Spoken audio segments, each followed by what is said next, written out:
María, no sé si has mirado las notas, las normas ahora, las notas.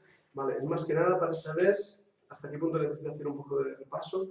Hemos estado viendo la importancia de Israel en la dispersión asiria, la gran dispersión, que es lo que le llamábamos. Estuvimos viendo también la influencia de Grecia, en la influencia helénica.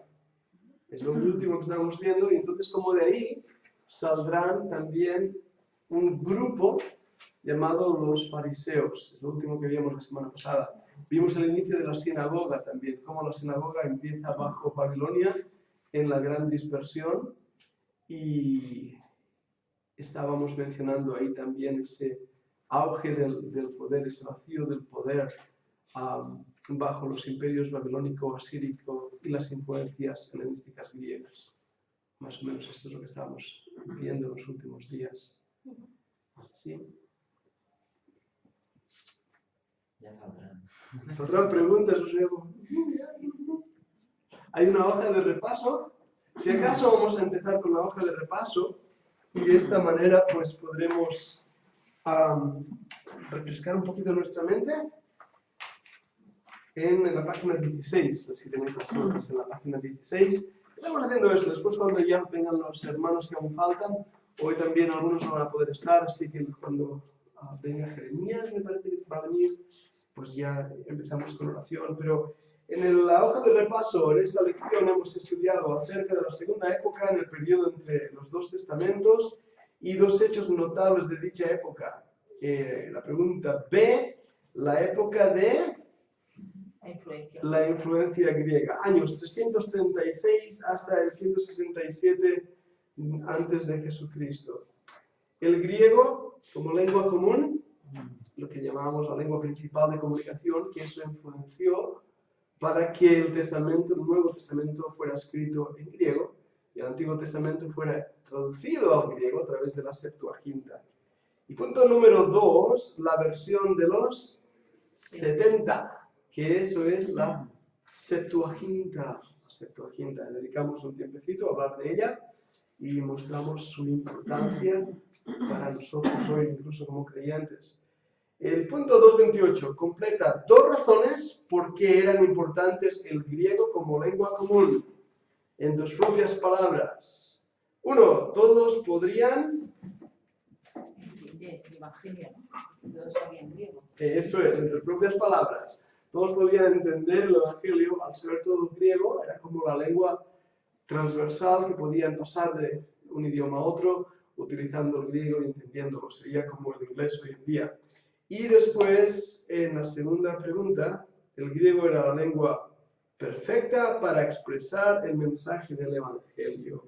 Además, es una lengua muy, muy específica, muy técnica, a diferencia del hebreo, que es más filosófica, es un idioma pictórico. El griego no, el griego es mucho más específico.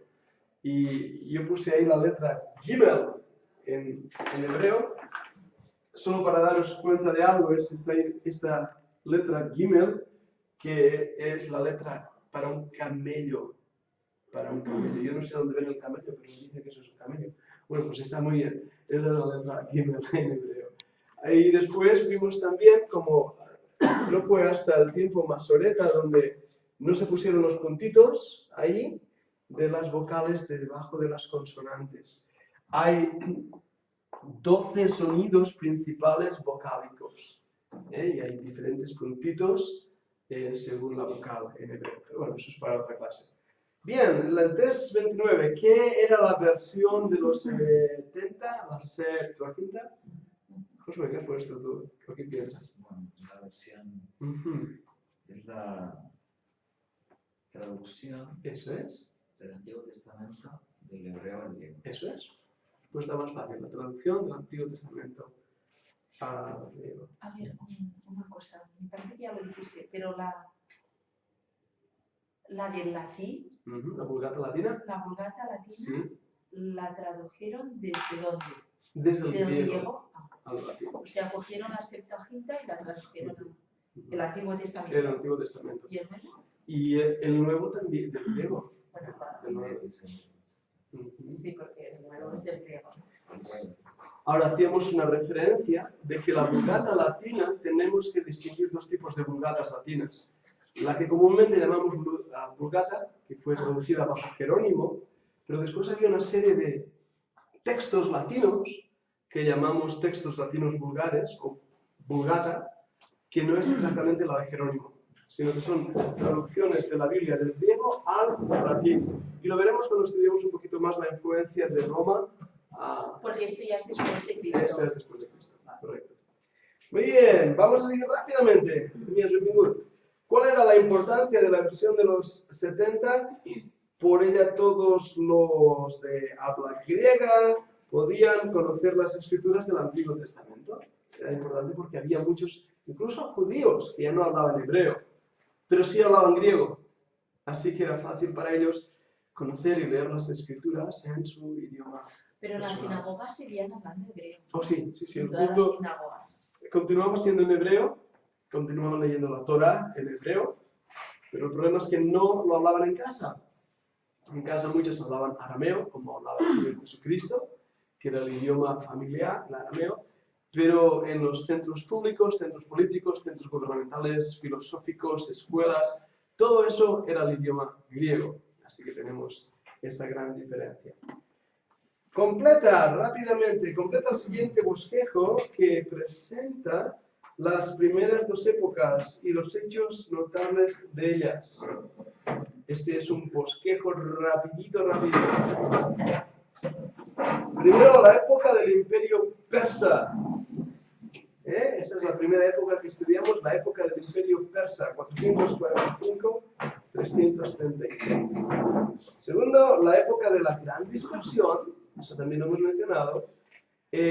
Punto número 2, la sinagoga, el inicio de la sinagoga durante el tiempo de cautividad babilónica y la aparición de un grupo nuevo que no existía, que no eran levitas, sacerdotes bajo el régimen del tabernáculo o el templo, sino eran estudiosos de las escrituras y por eso recibieron el nombre de escribas. Y podían ser de cualquier tipo, los escribas. Ahí hubieron muchas, rompieron la norma del sacerdote levita, aunque la mayoría eran levitas, la mayoría. Pero como sabéis, después de la dispersión asiria se pierde la idea de qué tribu soy, y había ahí una gran mezcla de tribus, incluso algunos bajo Esdras y Nehemías fueron expulsados de Israel por no poder mostrar de qué tribu eran. Y por último, el número B, la época del Imperio griego, bajo la influencia griega, el idioma que hablaban era el griego como lengua común y la versión de la Septuaginta. Nosotros en las notas estamos usando la palabra 70, la versión de los 70. Pero en muchos de los libros de texto leeréis la versión de la Septuaginta. Los primeros libros del Nuevo Testamento, y dice, apunta los nombres de los primeros 3 libros del Nuevo Testamento. Es muy difícil esa pregunta. ¿Alguien la ha acertado? José Manuel se ríe. Vale. Del Nuevo Testamento, Génesis, Éxodo, Levítico. ¿No? ¿Cuáles son? Esos son, pero marcha atrás. Esos son marcha atrás. Nuevo Testamento, Mateo, Marcos, Lucas, Juan, los Hechos y Romanos. Esos vamos a centrarnos ahí. Antes de estudiar la lección 3, aprende en orden consecutivo 3 libros más, Juan, los Hechos y Romanos. Yo sé que vosotros ya sois una clase avanzada y esa la sabéis bien sin ningún problema, ¿verdad que sí? Pero vamos a mencionar y memorizar los 27 libros del Nuevo Testamento. Vamos a aprenderlos bien en orden, así cuando el predicador esté predicando en la iglesia, podemos ir rápidamente a encontrarlo. Muy bien, pues ese era nuestro pequeño repaso en la página 16 y después llegamos a la página 17, que es donde terminamos. Yo tengo mis páginas totalmente mezcladas. ¿No la 20? Vamos Es la al final de la última de la 19. En la página 19, La 20. eso es, y ahí es donde vamos a empezar. Sí. Sí, ¿lo tenéis todos? ¿Volvamos? ¿Llevas colgado? Sí, la 19. La 19. Ahí donde está la 19, el punto número 14, 3, 14. Después de este paso, de este recordatorio